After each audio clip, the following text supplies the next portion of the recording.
मित्रों नमस्कार। हम धनीराम पटेल, अधिवक्ता, बिलासपुर छत्तीसगढ़। और आज एक बार फिर हमारे साथ जुड़े हुए हैं डॉक्टर अभिषेक मिश्रा, प्रोफेसर विधिवेत्ता, और मैं इनको मानता हूं भारतीय संस्कृति के अध्येता। और आज डॉक्टर साहब के साथ चर्चा करेंगे। उसका विषय है कि भारतीय सनातन संस्कृति के जो मूल सिद्धांत है वासुदेव कुटुंबकम, उस पे आधारित भारतीय संविधान, जिसके कारण भारतीय लोगों की विश्वव्यापी स्वीकार्यता है, उसको पाकिस्तान के मीडिया में और भारतीय मीडिया में संकुचित रूप से ये पेश किया जाता है कि भारत 1 अरब 40 करोड़ की मंडी है, इसलिए दुनिया उनको स्वीकार करता है। जैसे अभी इजराइल ने कहा कि हमको 1 लाख भारतीय वर्कर चाहिए, स्पेन ने कहा हमको 1 लाख भारतीय वर्कर चाहिए, ताइवान ने कहा है कि हमको 1 लाख भारतीय वर्कर चाहिए। तो इसके बारे में मैं देखता हूं पाकिस्तान के मीडिया में, वहां के सोशल मीडिया में चर्चा होती है, तो उसमें संकुचित रूप से पेश किया जाता है कि भारत एक विश्व की बहुत बड़ी मंडी है, 1 अरब 40 करोड़ लोग रहते हैं, इसलिए इनकी स्वीकार्यता विश्वव्यापी है। और मैं मानता हूं ऐसा नहीं है। तो भारतीय संस्कृति के अध्येता डॉक्टर अभिषेक मिश्रा जी से आज चर्चा के लिए जुड़े हुए हैं इसी मुद्दे पे। तो डॉक्टर साहब नमस्कार। नमस्कार वकील साहब, बहुत बहुत धन्यवाद कि आपने मुझे बुलाया। बहुत बहुत धन्यवाद जी। तो डॉक्टर साहब, इसके बारे में आप अपना विचार रखें सर। देखिए वकील साहब, ऐसा है ना, भारतीय संस्कृति को डिमोनाइज करने के लिए, इसको खत्म करने के लिए जो हमले किए गए, वो हमले सिर्फ और सिर्फ हथियारों से नहीं थे।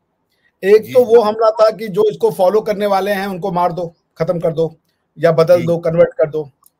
दूसरा ये हुआ कि इनकी फिलॉसफी को दुनिया भर में बदनाम कर दो, पेगनिज्म प्रूफ कर दो कि इनके पास कोई अच्छा नॉलेज नहीं है, और वो नॉलेज जो भी है वो सारा का सारा तो वेस्ट से ही आता है या दूसरी जगह से आता है। जी। अच्छा, और कुछ ऐसी आइडियोलॉजीज आई जिन्होंने रिलीजन के नाम पे दो चीज किया। एक तो ये किया कि चूंकि वो रिलीजन है, गॉड है, तो उनका नॉलेज यूनिवर्सल है, मतलब दुनिया के लिए आया है। और दूसरा कि उन्होंने अपने रिलीजन के नाम पे हमारी कल्चर का एप्रोप्रिएशन कर लिया, हमारे कल्चर को अपना कल्चर बताने लगे वो। ठीक है ना? तो वो समस्या से जो है हम काफी हद तक गुजरे। ठीक है ना? एक मिनट दीजिएगा। तो मेरे ये कहने का मतलब है कि ये आप ऐसे समझ लें, कल मैं बातचीत कर रहा था हमारी जो बड़ी अच्छी मित्र हैं रिबाहा जी के साथ, फाइका जी के चैनल पे। तो मैं बच्चों से बात करता हूँ कि ये ज्ञान तो मेन बच्चों को ही देना है। ठीक है ना? जी। रिबाहा जी ने कहा कि जो वो कह रही थी कि सर हमने कुछ हिंदू कल्चर भी अडॉप्ट कर लिए हैं हमारी उसमें।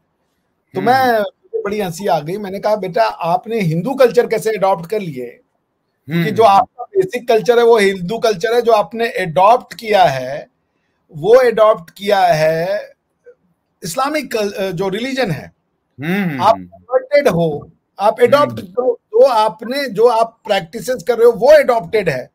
आपने अपना छोड़ा, दूसरा अडॉप्ट किया। एक होता है आप किसी चीज के साथ पैदा हुए हो, तो कल्चर ऐसी चीज नहीं होती है कि वो एक दिन में बन जाए। तो मैं उनको वही समझा रहा था कि आपके रिलीजन में जिसको आप इस्लामिक कल्चर कह रही हो, वो बेसिकली हिंदू कल्चर है। आपने खाली उसके ऊपर जैसे काजू की बर्फी पे सोने का वर्क चढ़ा देने से वो सोने की वर्क नहीं हो जाएगा, वो बेसिकली काजू कतली ही रहेगा।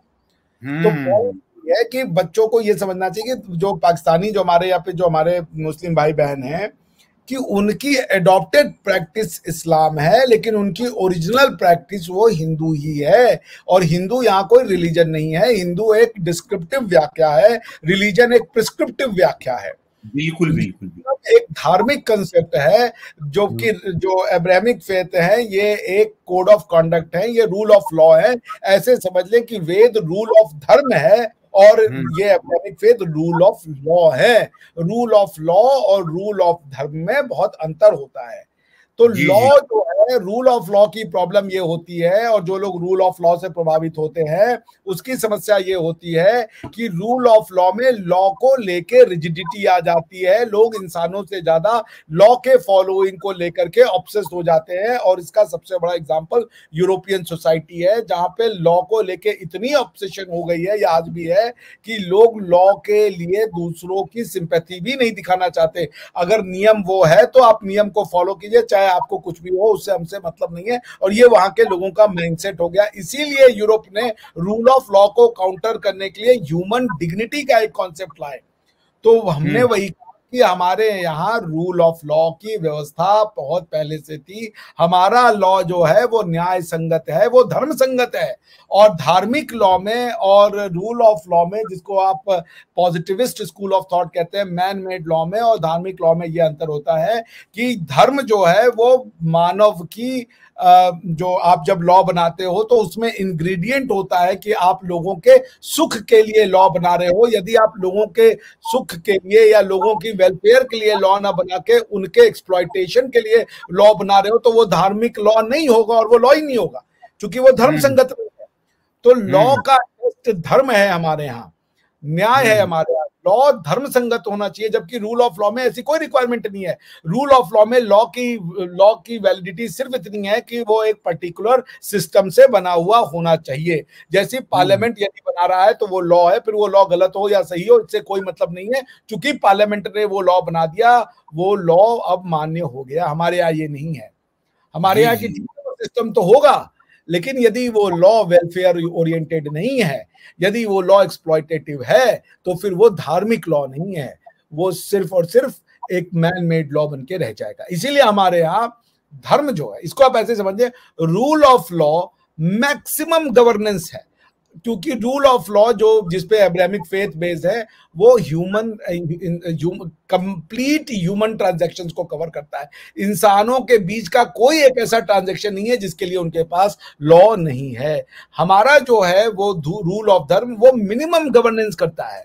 मिनिमम गवर्नेंस का मतलब ये है कि आपको जितना चाहिए उतना ही आपको गवर्नमेंटल ऑपरेटर्स के थ्रू बताया जाएगा या कहा जाएगा कि ऐसे कीजिए, बाकी आपको स्वयं से अपने ऊपर कंट्रोल करना है। स्वयं से आपको ज्ञान की अनुभूति होनी चाहिए या नॉलेज की अनुभूति होनी चाहिए। इसलिए गॉड को बताना कभी भी राजा का कर्म नहीं रहा कि गॉड कौन है क्या नहीं है, ये राज का कार्य कभी नहीं रहा। जबकि रूल ऑफ लॉ में जो अब्राहमिक सिस्टम में जो जो जो पॉलिटिकल सिस्टम हुआ उसमें राजा का काम ही होता था बताए हुए भगवान की प्रोटेक्शन करना, दूसरे भगवानों से बचाना। He was the defender of religion.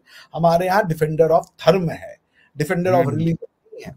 तो पॉइंट ये मैं कहना ये चाह रहा हूं कि ये जो फेथ आए, इन्होंने क्रिश्चियनिटी और इस्लाम और ये जो फेथ है, मुझे इनसे कोई अगेंस्ट में नहीं है, बट इन्होंने अपनी एग्जिस्टेंस के लिए हमें जो है पेगन प्रूफ कर दिया कि हम पेगन है। पेगन का अगर आप डिक्शनरी मीनिंग दे तो होता है जिसके पास नॉलेज ना हो, ठीक है ना। पेगन का मतलब होता है, आप डिक्शनरी में देखें, a person holding religious belief other than those of the main और द रिकॉग्नाइज्ड रिलीजन। और इसका अगर आप पुराना एडजेक्टिव में देखें, होल्डिंग और constituting religious belief other than main recognised religion, ठीक है ना। दूसरा अगर आप देखें तो जो लोग those who have laser knowledge, ठीक है ना, ये वो कह रहे हैं the followers of ancient religion that worship several gods, polytheistic। तो ये इनके पास नॉलेज नहीं था। सुप्रीम नॉलेज क्या है, वो है एक गॉड की नॉलेज होना, उसको सुप्रीम नॉलेज वो कह रहे हैं। एनीवेज, तो इन्होंने क्रिश्चियनिटी, और ये मैंने किताबों में पढ़ा, क्रिश्चियनिटी और इस्लाम को सही प्रूफ करने के लिए हिंदुइज्म पे अटैक किया इन्होंने, और जो हिंदू वैदिक सिस्टम पे अटैक किया। उस अटैक का सबसे बड़ा जो पॉइंट इन्होंने ढूंढा वो थी कास्ट सिस्टम। इन्होंने एक सोशियोलॉजिकल प्रैक्टिस को फिलोसॉफिकल और थियोरेटिकल प्रैक्टिस बता करके दुनिया के सामने प्रस्तुत कर दिया। इन्होंने कहा कि भारत का जो फिलोसॉफिकल थॉट प्रोसेस है वैदिक में वो इनइक्वल है, क्योंकि वो इंसानों को 4 भाग में डिवाइड करता है।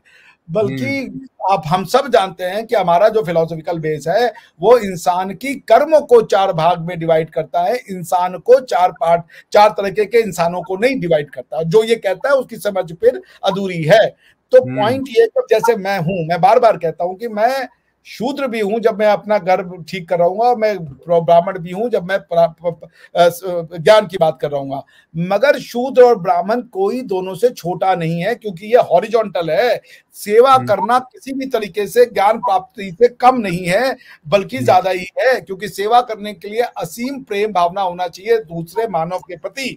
तो इसलिए सेवा करना भी उतना ही इंपॉर्टेंट पार्ट है, क्योंकि अगर मैं किसी गंदी जगह पे रह रहा हूं और साफ सफाई नहीं है, या मैं खुद से बीमार हूं, मेरी कोई सेवा करने वाला नहीं है, तो मैं क्या ज्ञान की बात करूंगा? ज्ञान आप प्राप्त ही नहीं कर सकते। ज्ञान के होने के लिए साफ सफाई का जरूरी है। तो मान लीजिए कि अब मेरा बेटा अगर उतना बड़ा ज्ञानी नहीं है और वो साफ सफाई कर रहा है ताकि पापा जहाँ पे है वो वहां पे अच्छी शिक्षा, वो साफ सुथरी उसमें माहौल में सोच सके, तो वो भी बराबर है, हम भी बराबर है। वो साफ सफाई का काम, जैसे हमारे यहाँ कूड़ा लेने वाला आता है, बड़ा अच्छा किसी ने कहा था कि किसी ने कूड़ा लेने वाला जब आया तो एक बेटी ने अपनी माँ से कहा, माँ कूड़े वाला आया। तो माँ ने उसको करेक्ट करते हुए कहा, बेटा वो कूड़े वाला नहीं है, वो सफाई वाला है, कूड़े वाले हम हैं, क्योंकि कूड़ा हमने क्रिएट किया है। तो बिल्कुल सही। हमारे यहाँ सेवा जो है वो ज्ञान के बराबर है। शूद्र ब्राह्मण के बराबर है, ब्राह्मण शूद्र के बराबर है, कोई किसी से छोटा बड़ा। मैं शूद्र भी हूं, मैं ब्राह्मण भी हूं। ब्राह्मण वर्ड अपने में घटिया नहीं है, ना ही शूद्र वर्ड अपने में घटिया है। दोनों शब्दों की अपनी महत्ता है, और दोनों शब्द एक अच्छी और जिसे कह लीजिए गौरवमयी परंपरा की व्याख्या करते हैं। कोई भी कार्य हो, आप तेली हो, आप बढ़ई हो, आप नाई हो, ये सारी इक्विवेलेंट टू ब्राह्मण। जैसे कि आप बॉटनी पढ़ा रहे हो, लॉ पढ़ा रहे हो, या फिजिक्स पढ़ा रहे हो, ये कार्य हैं। कोई बड़ा नहीं, बढ़ई किसी तरीके से प्रोफेसर से छोटा नहीं है भाई, बराबर है। वो कार्य अलग अलग है, और बढ़ई अपने कार्य में अगर वो आपका दरवाजा ना बनाए तो आप घर में सुरक्षित कैसे रहोगे? सो हर प्रोफेशन का अपना समाज में स्थान है, कोई किसी से बड़ा या छोटा नहीं है। इसलिए कोई अगर मान लीजिए बढ़ई और बहुत बड़ी दुकान है उसकी, तो आपका ब्राह्मण है, वो उसकी बेटी उससे शादी कर रही है, ये बड़ी अच्छी बात है मेरे लिए। तो डॉक्टर साहब जी, ये विकृति मेरे को लगता है कि जो कर्मणा के जगह जन्मणा आ गया। Yes, correct, right. तो उससे और बढ़ता गया। जो कर्मणा था, कर्म पे आधारित था वर्ग, वो जन्मणा हो गया, जन्म पे आधारित हो गया। हाँ, तो उसको इन्होंने जो है, जो क्रिश्चियनिटी आई, जैसे मान लीजिए कि आप विदेश चले जाएं, आप विदेश में जाते हैं और आप मान लीजिए किसी समुद्र के किनारे जाएं यूरोप में, और गर्मी के समय में जाएं, तो आप देखेंगे कि वहां जो लड़कियां हैं वो सिर्फ अपने अंडरगारमेंट्स में खुले में सो रही है। आपको लगेगा कितनी बदतमीज औरत है ये, बड़ी बेहया है ये, देखो कितना हंसेंगे हम लोग। लेकिन क्या है, चूंकि उसके यहाँ साल में 9 महीने सूर्य ही नहीं आता, और विटामिन डी की बीमारी कमी हो जाने से इतनी बीमारियां होती है जिसको आप सोच नहीं सकते, और सूर्य की किरणें विटामिन बी का एक पूरा सोर्स है। तो आप देखेंगे पूरा परिवार, माँ, बेटी, बहू, सास इकट्ठा होकर के वो वहां पे जो है अपने कपड़े खोल के जितना मिनिमम रिक्वायरमेंट रहता है वो पहने रहते हैं, वो विटामिन डी ले रहे होते हैं। अब हम आप क्या देख रहे हैं कि नग्नता है, किसी और के लिए वो आवश्यकता है। आप समझ रहे हैं? क्योंकि हमारे यहाँ सूर्य प्रचुर मात्रा में है तो विटामिन डी की आवश्यकता नहीं पड़ती। आप बाहर जाएंगे आपको विटामिन डी मिल जाएगा। लेकिन चूंकि उनके यहाँ सूर्य प्रचुर मात्रा में नहीं है तो उनको विटामिन डी लेना पड़ता है। विटामिन डी लेने के लिए आपको अपने कपड़े, चूंकि उस सन का उसको एब्जॉर्व करना है, उनके हिसाब से वो जो बेस्ट तरीका है वो अपना खोल के सन को एब्जॉर्व कर रहे होते हैं। इसका ये मतलब नहीं है कि वो नग्नता है, और ये आपके सोचने का। तो हमारे यहाँ क्या हुआ कि उसको उन्होंने बता दी कि देखो ये औरतें कितनी घटिया हैं, ऐसा नहीं है। वो भी उसी तरीके से स्त्री, उतनी सम्मानजनक स्त्री है, उसका भी अस्तित्व उतना ही सम्मानजनक है जितना हमारी भारत का। अब हमारी यही काम, हमारे यहाँ ये जो वेस्टर्न नॉलेज वाले आए, इन्होंने अपनी नॉलेज को सुपीरियर प्रूफ करने के लिए भारत की कास्ट सिस्टम को दुनिया भर में फैला दिया, बिना ये बताए हुए कि कास्ट सिस्टम जो है वो कर्मणा है, जन्मणा नहीं है। और उन्होंने सोशियोलॉजी को फिलोसफी के नाम पे बढ़ा दिया और दुनिया भर में ये प्रचारित कर दिया। आप देखिए, आपको क्रिश्चियनिटी में कितने बुक है आपको नहीं पता होगा, क्रिश्चियनिटी का बेसिक टेनेट क्या है आपको नहीं पता है, 10 कमेंडमेंट क्या है, आप 10 कमांडमेंट क्या है आपको नहीं पता होगा।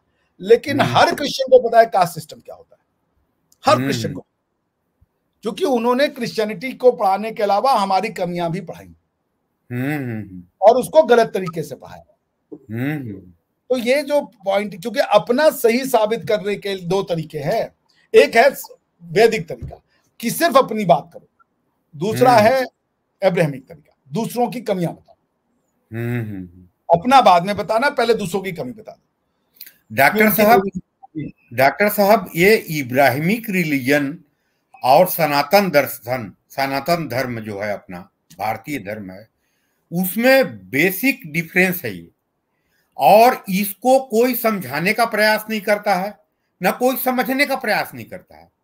जो आप प्रयास करते हैं, कई बार पाकिस्तानी जो यूट्यूबरों से डिस्कस करते हैं, इसी चीज को समझाने का प्रयास करते हैं, और दुर्भाग्य है कि भारतीय लोग भी इसको समझना नहीं चाहते हैं। मैं देखा, ये दुर्भाग्य नहीं है, ये सोची समझी तरीके से की गई है। जी, क्योंकि जब कार्ल मार्क्स कह रहा है कि ये हिंदू सिस्टम को खत्म करो, हिंदू लोग हैं ये ब्रिटेन से इंफीरियर हैं, तो आपने मान लिया ना, इसलिए हमारे राजा राम मोहन राय की स्टोरी बताई जाती है कि उन्होंने कहा कि नहीं हमें संस्कृत चाहिए, मैकॉले ने कहा संस्कृत चाहिए या इंग्लिश चाहिए, उन्होंने कहा इंग्लिश सिस्टम चाहिए, इंग्लिश को मीन्स ऑफ ज्ञान बना दिया। ये मानसिकता क्रिएट की गई ना हमारे यहाँ, आपके सिस्टम को खत्म करने का प्रयास किया गया। हिंदुइज्म को तलवार नहीं खत्म कर पाया। हिंदुइज्म मतलब वैदिक परंपरा, वैदिक लाइफस्टाइल, या आप उसको धार्मिक लाइफस्टाइल, अगर वेद से आपको चिढ़ है तो धार्मिक लाइफस्टाइल जो भारत की थी उसको खत्म करने का प्रयास सिर्फ तलवार नहीं किया, पेन ने उससे ज्यादा किया। वो लोगों को अंतर ही नहीं बता पाए धर्म और रिलीजन के बीच का। चूंकि वो लोगों को धर्म और रिलीजन के बीच का अंतर नहीं बता पाए, तो आपको ये समझना पड़ेगा कि ये जो यहाँ के लोग हैं, ये लोग अपनी ही चीजों को समझने से नाकासिर हो गए, नहीं समझ पाए बेचारे। तो मेरा यही प्रयास रहता है, जैसे मैं अभी कहीं पर था कि आप लोगों को बताओ धर्म और रूल ऑफ लॉ में क्या अंतर है। आप बताओ धर्म क्या है। धर्म को कर्मकांड से अलग करके देखो। पहले कर्मकांड बुरा है, अच्छा, मैं उस पर नहीं जा रहा, कर्मकांड भी आवश्यक है, लेकिन कर्मकांड आपका धर्म नहीं है। वो आपका एक पर्टिकुलर सोशल ट्रांजैक्शन है, मगर सोशल ऑर्डर कर्मकांड नहीं है। इन्होंने कर्मकांड को सोशल ऑर्डर बना दिया। बिल्कुल, जो कि सोशल ऑर्डर तो आपका धार्मिक है। धर्म क्या है? धर्म कहता है स्वयं पे कंट्रोल करो। धर्म कहता है अपने बारे में जानो। अब आपको धर्म भगवान नहीं बताता, आपको धर्म ये नहीं बताता कि भगवान कौन है, वो आपको बताता है कि भगवान करके कॉन्सेप्ट है, तुम ढूंढो उसको, क्योंकि मेरी पास वो क्षमता नहीं है कि हम बता दे कि कौन है भगवान। धर्म ये बताता है, जैसे अब आपने हमारे आप देखिए, ऐसा होता है कि अब हमारे यहाँ पे जो अब्राहमिक रिलीजन के लोग आते हैं, उनका ऑब्सेशन है on the concept of one God, एक गॉड है बस, और उसके अलावा क्रिएटर और उनकी थ्योरी के 2 टेनेट है। एक टेनेट क्या है कि देयर इज वन गॉड, दूसरा टेनेट क्या है कि क्रिएटर और क्रिएशन अलग अलग है। क्रिएटर इसीलिए महान है क्योंकि उसने अपने लिए कुछ क्रिएट किया है। यदि आप क्रिएटर और क्रिएशन को एक कर दोगे तो आप बेसिकली मुशरिक बन जाते हो। आप बेसिकली क्या करते हो? गॉड की ब्लास्फेमी करते हो, गॉड को आप इंफीरियर दिखाते हो, छोटा दिखाते हो। उनके यहाँ गॉड की सुपीरियरिटी को दिखाने का तरीका यह है कि क्रिएटर को क्रिएशन से अलग रखो और क्रिएटर को क्रिएशन का पूरा सरेंडर होना चाहिए। इसलिए, और वो सरेंडर कैसे होगा? वो होगा क्रिएटर के द्वारा दिए गए लॉज को फॉलो करके। अब क्रिएटर के द्वारा दिए गए लॉज को फॉलो करना जो है, ये आपका ऑब्जर्वेंस है, आपका डेडिकेशन है, क्योंकि गॉड ने आपको बनाया तो हम उसकी इज्जत करते हैं। हमारे यहाँ ये कॉन्सेप्ट नहीं है। हमारे यहाँ कह रहे हैं कि गॉड जो क्रिएटर क्रिएशन से अलग नहीं है, बल्कि क्रिएटर जो है वो हर क्रिएशन में खुद है, उसने खुद को ही क्रिएट किया हुआ है। हम क्रिएटर का ही एक पार्ट है, हमारे अंदर भगवान है। भगवान ने हमें क्रिएटर के, भगवान चूंकि क्रिएशन, अगर आप सांख्य दर्शन पढ़े कि भगवान ये चाहता है कि आप उसकी बनाई हुई सृष्टि को समझें, और उसको समझाने के लिए उसने आपको ये फॉर्म दिया। क्योंकि अगर वन सेल का जो जीव है, जैसे आप देखें कई जो पशु पक्षी होते हैं उनके आंखों में वो क्षमता नहीं होती वो चीज देख ले जो हम देख सकते हैं, उसी तरीके से कई पशु पक्षियों में वो क्षमता होती है जो हम नहीं देख सकते। जैसे कुत्ता 20,000 हर्ट्ज के ऊपर की भी साउंड को सुन सकता है, हम आप 20 से 20 हर्ट्ज 1000 के बीच के ही साउंड को सुनने में सक्षम है। उसके ऊपर का साउंड हमें आपको समझ ही नहीं आएगा, ना हम सुन सकते, ना तो उसके नीचे का, ना तो उसके ऊपर का। तो हमारे यहाँ क्रिएटर और क्रिएशन के बीच में मतभेद नहीं किया गया। हमारे यहाँ इसीलिए हमारे यहाँ आप देखिए लोग दूसरों को भगवान कह के वो करते हैं कि भाई अरे भगवान आप कैसे हैं, ठीक है ना। तो आप ये डिस्टिंक्शन हमारे यहाँ पे नहीं ला सकते। और ये वेस्ट ने क्या किया कि हमारी फिलॉसफी को पूरा समझने की जगह कास्ट सिस्टम को पकड़ लिया, और कास्ट सिस्टम को हिंदू जो या वैदिक या सनातनी या धार्मिक जो हमारी फिलॉसफी थी उसको उसी के चारों ओर निश्चित कर दिया। हमारे यहाँ आपको उनपे ही मिलेगा कि भगवान राम जैसे है, उन्होंने कोई, भगवान राम कोई लॉ गिवर नहीं है। The distinction between other gods and the भगवान राम को अगर आप गॉड कह रहे हैं तो भगवान राम लॉ गिवर नहीं है, वो लॉ फॉलो, वो मर्यादा के राम है, वो कायदा के राम नहीं है। भगवान राम कायदा नहीं देते, भगवान राम मर्यादा बताते हैं कि आप यदि हो तो आप स्वयं से जो है वो कैसे एक अच्छी मर्यादा का प्रस्तुतिकरण कर सकते हो, ठीक है ना। तो अब भगवान राम के में भी कमी निकालने के लिए कि कोई एक दोहा है और एक किसी सज्जन ने उस पर 3000 पेज की किताब लिख दी कि दोहा में ये कहा गया कि भगवान श्री राम ने सीता माता से कहा कि हे सीते, मैंने युद्ध तुम्हारे लिए नहीं लड़ा था, मैंने तो युद्ध इसलिए लड़ा था क्योंकि मेरे परिवार की जो है वो ऑनर का सवाल था, और अब तुम मेरे लिए उसी समान हो गई हो जैसे कि कोई कुत्ता जब घी को चाट लेता है तो फिर उसको मानव जो है वो घी नहीं खाता। ये एक पॉइंट लेकर के हमारे यहाँ पे अटैक कर दिया गया। बाकी उनकी सारी चीजें छोड़ दी गई कि भाई वो जब गए लंका में तो रावण की पत्नी को हाथ तक नहीं लगाया कि नहीं आप हमारे लिए आदरणीय हैं। उन्होंने नहीं कहा कि रावण ने पत्नी उठाई उसकी भी उठा लो, इज्जत लूट लो इसकी, क्योंकि ये तो लॉ, अब तो लॉज हो रहा है, अरे सॉरी वॉर हो रहा है, तो वॉर में तो जस्टिफाइड है, तो मंदोदरी का रेप कर लो, क्योंकि भाई ये नहीं बात कर रहे हैं। वो जो चीज वो टेकन फॉर ग्रांटेड ही ले रहे हैं कि एक महिला को लेकर के नहीं आए वो जो है श्रीलंका से कि उठा ले चलो और उसका बांट दो अपने लोगों में, जाओ ले जाओ इनको, तुम नहीं किया भगवान राम। अच्छा, अब मॉडर्न फेमिनिज्म का क्या कॉन्सेप्ट है कि भाई जो औरत का शरीर है वो उसका है, उसकी मर्यादा जो है वो उसके ऑनर को दूसरों के ऑनर से अलग करके दिखाना चाहिए। तो rape is a crime against women, not just against the society. अगर भगवान राम ये कह रहे हैं, और मैं इस बात को मानता हूं, इसमें मैं बिल्कुल सहमत हूं कि rape is also not just an honour thing but it's also a crime against the body of the women, क्योंकि शरीर उसका है।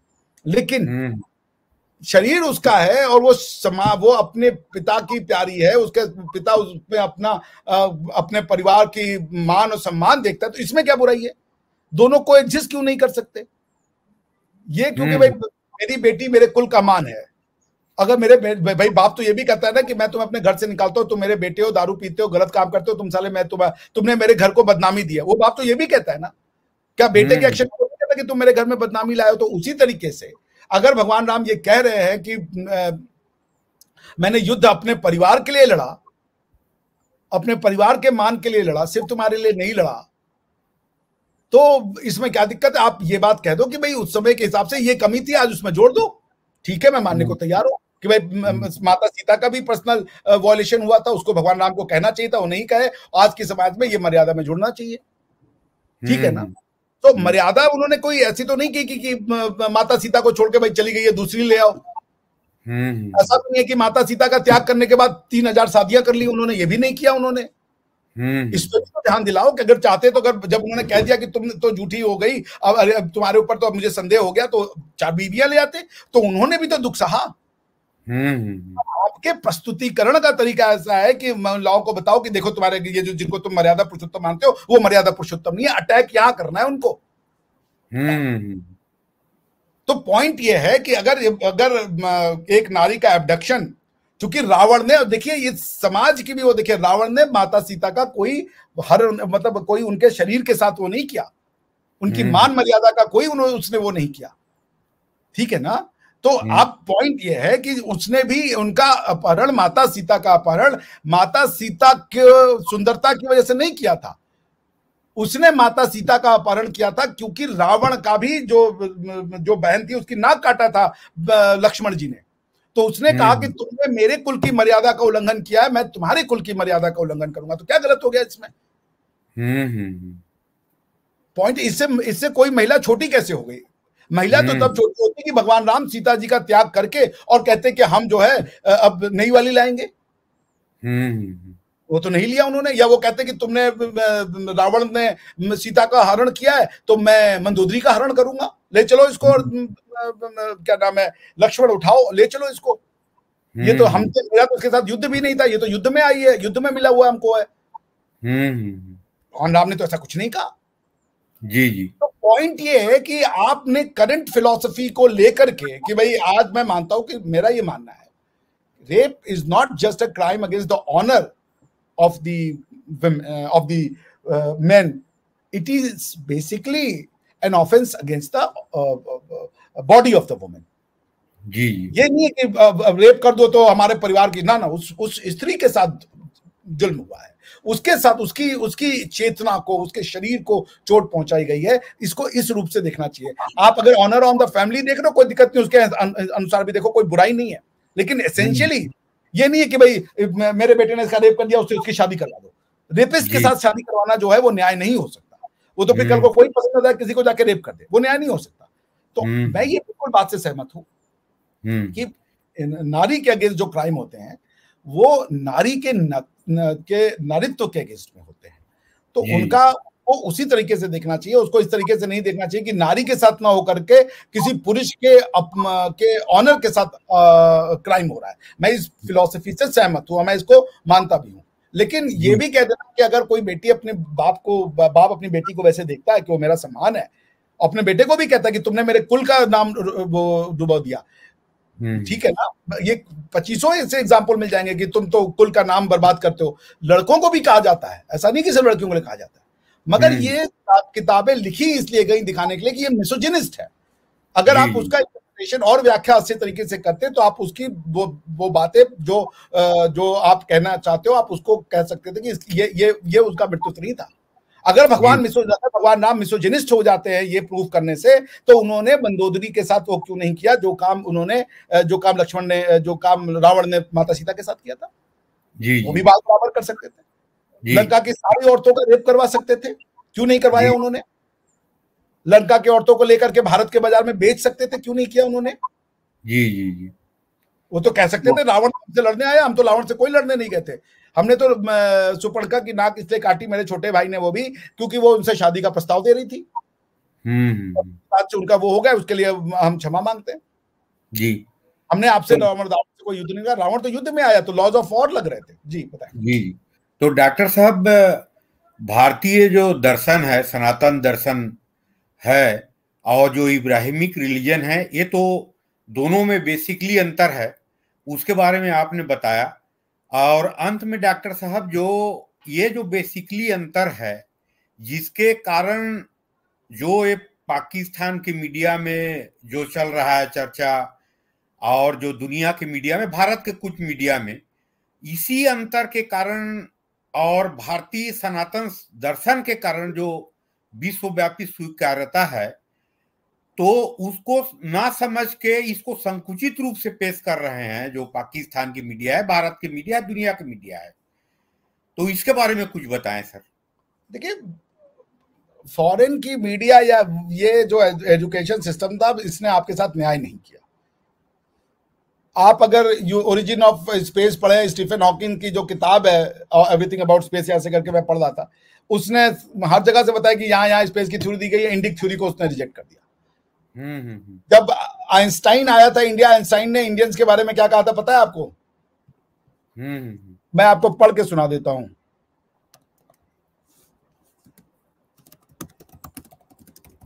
उसने इंडियंस के बारे में क्या कहा था? ठीक है ना? जी, बताइए बताइए।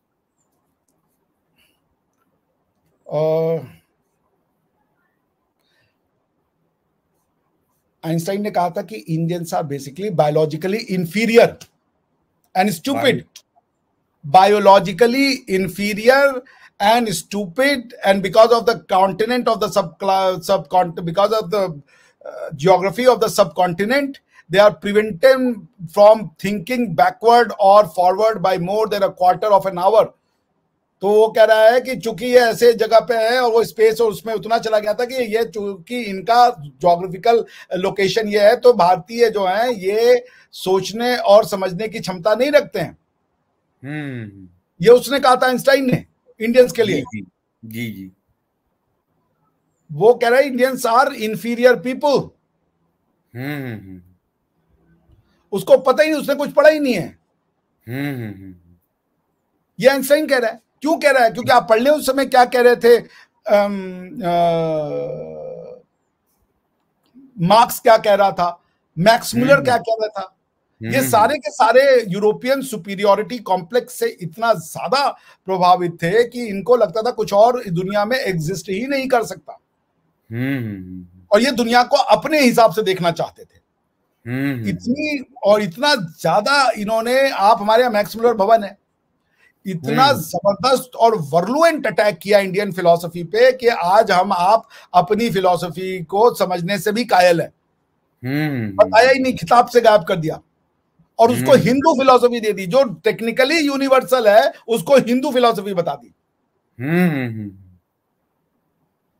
तो इंडिया को आने वाले 70 साल में ना तो आईएएस चाहिए, ना तो पीसीएस चाहिए, ना तो डॉक्टर चाहिए, ना मेडिकल डॉक्टर ऑफ कोर्स चाहिए। इंडिया को कम से कम आने वाले 100 साल में वापस से अपने ऋषि मुनि चाहिए। भारत ऋषियों मुनियों का देश है। आप मेडिकल साइंस में रिसर्च करो, आप क्वांटम फिजिक्स में रिसर्च करो, लॉज में रिसर्च करो, but India needs researchers, those who can claim back what India was, the wonder it was. India बना। हमारी पहचान ये वेस्ट ने क्या करवाई है, और वेस्टर्न मीडिया ने। इंडिया का मतलब आप लोगों के मुंह में माइक घुसड़ के पूछे आप इंडिया के बारे में क्या सोचते हो, गंदगी, caste system, dirty people, food, करी, यही बोलेंगे वो। साइंस एंड टेक्नोलॉजी के गहवारे को आप, और हमारे यहाँ के लोग क्या बता रहे हैं, मुगलों के पास आर्किटेक्चर था, मुगल तंबू में रहते थे, नोमैड थे। आप समझ रहे हैं, वो नोमैड थे, तंबू में रहते थे, एक जगह से दूसरी जगह फिरते रहते थे, उनके पास आर्किटेक्चर था। और देखिए बाबर के जो गांव है वहां उसका कुछ अवशेष नहीं है आर्किटेक्चर के, कहीं भी कुछ नहीं है। मैं ये कह रहा हूं कि भाई पत्थर जोड़ के कुछ बनाने का स्कीम तो हर इंसान के पास था, हर कम्युनिटी के पास था, मगर ये कह देना कि वो उत्कृष्ट मतलब जो सोसाइटी जानी ही जाती है नोमैडिक होने के लिए, इसका बेसिक कल्चर ही नोमैड है। वो नोमैड क्यों थे? क्योंकि वहां कुछ नहीं था भाई, सिर्फ सिवाय बर्फ के कुछ पड़ता नहीं है। उसको तुमने बता दिया, ये कॉन्स्टिट्यूशनल निर्माता है भारत के, जो अपने समाज का कॉन्स्टिट्यूशन नहीं दे पा रहे हैं, वो भारत को आके कॉन्स्टिट्यूशन देके गए हैं, पॉलिटिकल निर्माण किया है। पॉलिटिक्स का मतलब इनके लिए कॉन्क्वेस्ट होता है, बस इतना जान लीजिए। इनको पॉलिटिक्स का पी नहीं पता है। बिल्कुल बिल्कुल बिल्कुल। हमारे यहाँ पॉलिटिक्स में कल्चर के बिना पॉलिटिक्स की व्याख्या नहीं की जा सकती। हम धर्मपरायण देश हैं। हमारे यहाँ चाणक्य कहता है कि प्रजा के सुख में राजा का सुख है और प्रजा के हित में राजा का हित है। ये है हमारे लिए पॉलिटिक्स। युद्ध जीत करके और अपनी सिर्फ और सिर्फ टेरिटरी का विस्तार कर देना पॉलिटिक्स नहीं है, वो भी पॉलिटिक्स का हिस्सा मैं मानता हूं। एक राजा का धर्म है कि वो अपने टेरिटरी को बढ़ाए, इसमें कोई बुराई नहीं। एक समय ये थ्योरी एग्जिस्ट करती थी, मगर टेरिटरी को बढ़ा करके उसको प्रजा के वेलफेयर के लिए बढ़ाना है, सिर्फ अपने वेलफेयर के लिए नहीं। प्रजा के एग्जिस्टिंग सिस्टम को हटा करके, मार काट करके, उसके ऊपर उसकी प्रैक्टिसेस को थोप करके अपनी प्रैक्टिसेस को बढ़ा देने को पॉलिटिक्स नहीं कहते हम। ये बात सच है कि अगर आप अर्थशास्त्र पढ़े तो उसमें कहता है चाणक्य कि अपनी टेरिटरी बढ़ाओ, मगर धार्मिक रूप से, धार्मिक रूप से प्रजा के सुख की कामना करो। टेरिटरी में लेकर के प्रजा के दुख की कामना नहीं कि अब अपना तुम प्रोटेक्ट रिलीजन प्रैक्टिस करते हो, अपनी धार्मिक ट्रेडिशन है तो हमें जजिया दो, ये नहीं है। हमसे नीचे बन के रहो, ये नहीं है। राजा का काम ये भी बताना नहीं है कि लोगों को किस भगवान में भरोसा हो, ये कतई नहीं है। खैर, सो दिस इज बहुत लंबा है, इस पे किताबें लिखे जाने की आवश्यकता है। डॉक्टर साहब, अंत में मैं 2 मिनट लूंगा। जो पाकिस्तान में अफगानी इनलीगल इमिग्रेंट बोल लें या रिफ्यूजी, ऑफिशियली पाकिस्तान रिफ्यूजी बोलता है, जो 17 लाख लोगों को बाहर कर रहा है वहां पे, और आप देखेंगे पिछले 75 साल से जो बांग्लादेश से इनलीगल इमिग्रेंट आए हुए हैं, जो भारतीय मीडिया के अनुसार 1 करोड़ होंगे, 1.5 करोड़ होंगे, वो तो अब पच गए भारत में, घुल मिल गए। वो बंगाल से अपना राशन कार्ड बनवा लिए, सब नागरिक भी हो गए। आसाम में कार्ड हुआ, उस समय विरोध हुआ। पाकिस्तान शुरू से विरोध करता है कि ये मुसलमान हैं, इसलिए इनको निकाला जा रहा है भारत से। और वही पाकिस्तान देखिए जो उम्मा पे आधारित है, 2 नेशन थ्योरी पे आधारित है, और रिफ्यूजी भी बोल रहा है ऑफिशियली उसको, उनको 17 लाख लोगों को निकाल रहा है। तो इनका जो दोहरा चरित्र है ये दुनिया के सामने तो आ गया कि उन लोगों ने कहा था कि इस्लामिक अनुयायियों के लिए देश बनेगा। देखिए, इसको समझना ये है कि रिफ्यूजी और इलीगल इमिग्रेंट्स में अंतर होता है। जब आप रिफ्यूजी नहीं बोल रहे हैं, रिफ्यूजी को नहीं निकाल सकते, वो इलीगल इमिग्रेंट्स को निकाल रहे हैं। हाँ, नहीं बोल रहे हैं, वो बिल्कुल सही बोल रहे हैं, टेक्निकली आप सही बोल रहे हैं। हाँ, तो वो जो इलीगल इमिग्रेंट है, आपकी अगर आप थ्योरी में बात जाए तो पाकिस्तान तो चूंकि मुसलमानों का देश है, तो मुसलमानों के लिए तो कोई वीजा होना ही नहीं चाहिए। जी जी, बिल्कुल बिल्कुल। जो उम्मा की बात करते हैं, तो उम्मा के नाम पे अब कैसे इलीगल कैसे हो गया? कोई अगर मुसलमान है, वो पाकिस्तान में आया, पाकिस्तान इस्लाम की टेरिटरी है, तो सबका घर है, तुम्हारा कोई क्लेम नहीं है कि हम यहाँ के लोकल हैं, क्लेम तुम नहीं कर सकते अब। जी जी जी, क्योंकि तुम तो उम्मा की बात करते हो। हाँ। तो फिर कोई इलीगल कैसे हो गया? पाकिस्तान में बाय द डेफिनेशन ऑफ उम्मा कोई इलीगल नहीं है जो मुसलमान है। हाँ। तो ये अपनी ही थ्योरी को गलत करते हैं। इनको पैलेस्टाइन का तो दर्द है, लेकिन अपने ही मुस्लिम उम्मा को पहले तुम बनाओ ना। अफगानी आ गए तो उनको तुम क्यों कहते हो तुम अफगानी हो, तुम बाहर क्यों? इस्लामिक है, वो बात खत्म हो गई। इस्लाम को मानता है, बात खत्म हो गई। तुम पंजाबी हो, तुम्हारा क्लेम बेहतर कैसे है उनसे? तुम्हारी थ्योरी के हिसाब से कि क्योंकि मुसलमान एक कौम होता है, तो अफगानिस्तान का मुसलमान उसी कौम और उम्मा का पार्ट है, तो तुम्हारा पंजाब में अपना क्लेम कैसे हो गया कि पंजाबी लोकल है और अफगानी बाहर का है? ये कैसे हो गया? नहीं होगा। जी जी जी। तुम मुहाजिर कैसे बोलते हो? जो यूपी और बिहार के मुसलमान गए हैं तुम्हारे यहाँ पे, तुम तो उम्मा का पार्ट हो। मुहाजिर वर्ड कैसे यूज करते हो तुम? जी जी, उसी को मैं बोल रहा था डॉक्टर साहब। ये धोखा देने वाली है इनकी थ्योरी। बहुत ये अप्लाई नहीं कर सकते उस थ्योरी को। जो थ्योरी अप्लाई नहीं कर सकते वो थ्योरी देनी नहीं चाहिए। अगर उम्मा की थ्योरी है तो फिर कोई भी मुसलमान पाकिस्तान में इलीगल इमिग्रेंट नहीं है। पाकिस्तान, लाहौर जितना लाहौरियों का है उतना ही वो काबुलियों का है। वो वहां आके रहेगा, ताल ठोक कर रहेगा। आप उसको मना नहीं कर सकते, क्योंकि अब आप वो हिंदू लैंड तो नहीं मान रहे हो। क्योंकि अगर तुम्हें ये कहना है कि वो हमारी विरासत है, हमारे पुरखों से हमें मिली है, इसलिए अफगानी बाहर का है, तो तुम्हारे पुरखे तो हिंदू थे, क्योंकि तुम वहां पे तुम उसके 1000 साल पहले मुसलमान बने हो। अब उनको हमारे आप ये देखिए, पाकिस्तानियों ने क्या किया कि अपनी एडॉप्टेड जो इस्लाम उनका एडॉप्टेड रिलीजन है, तो वो एडॉप्शन को अपना बता रहे हैं, और जो अपना है उसको एडॉप्शन बता रहे हैं। ये तो उनकी इंटेलेक्चुअल एबिलिटी का वो है। जब देखिए कोई एक सज्जन आ जाएंगे माइक पे, कहेंगे खुरासान की फोर्सेज आएंगी, ये होगा, वो इसको जीत लेंगे, उसको जीत लेंगे। अरे भैया बस कर दो। दुनिया जस्ट एट बेलम की थ्योरी से बाहर जा चुकी है। तुम ये जस्ट वॉर की थ्योरी देने वाले तुम नहीं हो। जस्ट वॉर की थ्योरी देने वाले क्रिश्चियंस थे। क्रिश्चियनों ने इसके नाम पे क्रूसेड लड़ा। उन्होंने जस्ट एट बेलम कहते थे। Jus ad bellum means law for the just war. उससे जान छुड़ा ली। यूनाइटेड नेशन चार्टर जो है वो उसी जस्ट एट बेलम को डिनाई करता है, और जस्ट कॉन्ट्रा बेलम वो लॉ स्थापित करता है। तुम जिस ये फोर्सेस उसको जीतेंगी, ये खुरासान उसको जीत जाएगा, ये खुरासान में वो घमासान होगा, वो जाके जब जेरूसलम जीत जाएंगे, ये फोर्सेस उठेंगी उनको मार देंगी। ये भैया गया जमाना। Just Contra Belum article 2 clause 4 ने सारी थ्योरी खत्म कर दी। सबको सबका घर दे दिया। तो अभी भी तुम बैठ करके ये खुरासान में वो हो जाएगा, खुरासान में वो हो जाएगा, वहां की फोर्सेस यहां घुस जाएंगी, वहां। अरे कुछ नहीं होगा भैया, बैठ जाओ। डॉक्टर साहब, ये साइला खान जो यूट्यूबर है पाकिस्तानी, अभी लोगों से डेली वो पूछती रहती हैं इसी को। तो वहां के 97% लोगों का वही कहना है जो आप बोल रहे हैं कि तो गजवा उनके हिंद कारण करेंगे, हमारे में वो जज्बात है, अब वो जज्बा ठीक, है। उनको वो पढ़ा दिया गया ना, उनको क्या गलती है उनकी? उनके दिमाग पे ताले मार दिए, सोचना उनके अपराध है। उनके आप भाई, बिल्कुल। उनके जो इंटेलेक्ट स्कॉलर कहते हैं कि अकल का दखल मत रखो, दिमाग मत लगाओ, ये उनके स्कॉलर्स की प्रीचिंग है। और बिल्कुल जो वहां डांट सो कॉल्ड थोड़े लिबरल स्कॉलर है, उनकी सारी जिंदगी इसमें जा रही है कि यहाँ के लोग हिंदू नहीं थे। जो बचे हुए स्कॉलर है वो ये कहना यहाँ का कोई नेटिव लैंड नहीं था, सब बाहर से आए हैं। बचे हुए स्कॉलर इसमें बिजी हैं। बिल्कुल तो बिल्कुल। इस्लाम को जस्टिफाई करने के दोनों ही तरीके हैं, पर दोनों एक दूसरे से लड़ रहे हैं। दोनों इस्लाम को बिल्कुल। जस्टिफाई करना चाहते हो। इस्लाम पाकिस्तान का नेटिव नहीं है, वो अरेबिया का नेटिव है, लेकिन वो इस्लाम को पाकिस्तान का नेटिव बनाना चाहते हैं।